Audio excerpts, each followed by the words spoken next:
Hello, this is Paul in Las Vegas, and here with baseball hot bats, hitting analysis, baseball analytics, and basically there are some morning games today.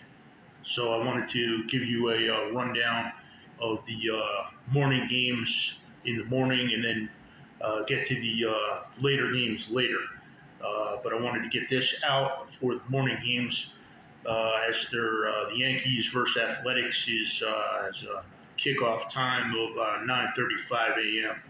So basically, with the Yankees versus Athletics, the Yankees have scored 17 runs in their last two games. The Athletics have scored 7 runs in their last two games.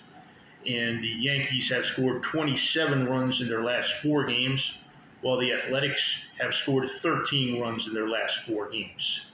Okay, so the Yankees are scoring about twice as many runs, over twice as many runs as the Athletics. And let's take a look at the pitching here. You have a pitcher going for the Yankees here, Johnny Brito. He's 25 years old. He's from the Dominican Republic, and he has basically not pitched well at home. He's got a 7.20 home ERA right now. But his day games, he's only pitched in one day game this year, and he has a 0 ERA. They held him scoreless. He had 11 wins across 2 levels of the minor leagues last year. And the A's, on the other hand, they have a lefty going by the name of Muller, and he has an ERA of 6.62. The A's also have a record of 5-14 away. They have not been playing well on the road this year. So basically, this is not my pick of the day. I got another game I like better than this, but wouldn't have a problem making the Yankees a pick here. It's minus 220. It's expensive. One thing you're depending on, though, and that's the reason I'm not making, one of the reasons I'm not making it my pick of the day, probably the main one, actually. The Yankees have not been good against lefties so far this year. And Muller is a lefty. He's got that going for him. But basically, I think Brito is going to have a good game. Rookie pitchers are known for pitching well at home and bad away, which hasn't been the case with him so far, but he has been he has one game during the day on the major league level, and he held them scoreless. So basically going by that, and the run producing advantage that the Yankees have shown the last 2 and 4 games, I would go with the Yankees there. But that's not my pick of the day. Okay, the next game that I wanted to get out is the second is also a 9:35 a.m. kickoff, so that's another early start. They say early bird gets the worm. I say early worm gets the bird. I don't like playing morning games that much. I like having more time to look at things, going in later, and but that's just the way I do it. One of my friends, he said to me, Paul, you never get here in the morning and you never play the morning games, and you never lose with us in the morning. I'm like, yeah, that's right. Anyway, these are morning games, so I wanted to get this information out to you. So the Rockies, they're on the road again, and they have scored 10 runs in the last 2 games. After being shut out in the game I picked them for, they scored 10 runs in the next game. Oftentimes when you put in a ticket, if you have a losing team on the day, oftentimes that team does win the next day. If your reasons for taking them, like the Rockies having their bats having been producing lately, I had a good reason to take them. They ran into a hot pitcher and got shut out that game. Anyway, the Rockies scored 10 runs in their last 2 games. The Pirates scored 3 runs in their last 2 games.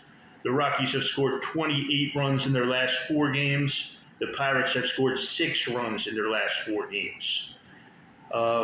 Starting for the Pirates is Rich Hill, who started out the year really well, but his ERA has gone up since then.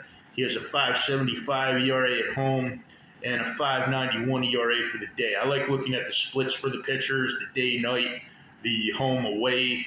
That can give you good information. Senzatella is pitching. He is basically he has pitched one game as a starter this year, and he has a 1.8 ERA in that one game.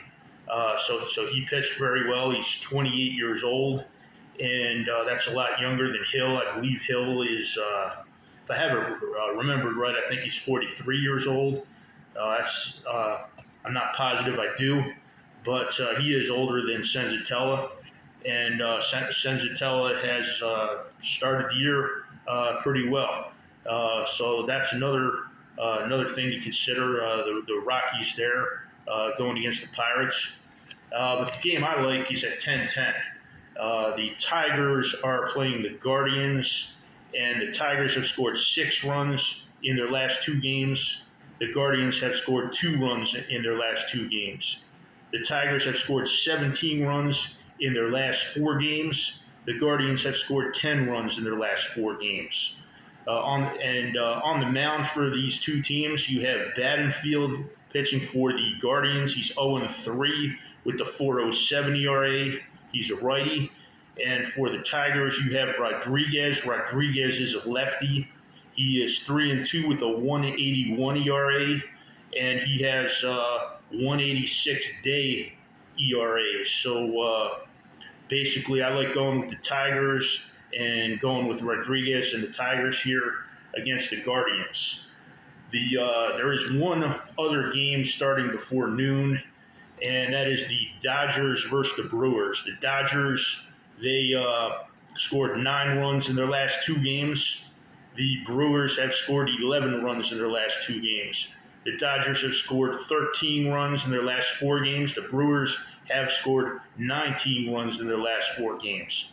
Pitching for these 2 teams, you have Clayton Kershaw going for the Dodgers. He is a lefty, outstanding pitcher. And you have Wade Miley, who I have always liked, another lefty, going for the Brewers. He is 3-1 with a 2.31 ERA, 1.06 ratio. He's been holding batters to an opposing batting average of 2.33 this year. So you have 2 very good pitchers going head-to-head here in this game. And so that game starts at 10:40 a.m. Now, basically, any reason that you pick things and make things your pick, there's going to be someone out there who possibly does the opposite.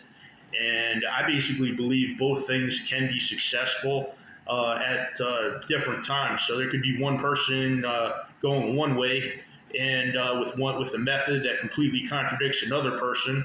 But I like to believe that both of those people can be successful going at different times and going at the right time. Not everybody feels that way, obviously.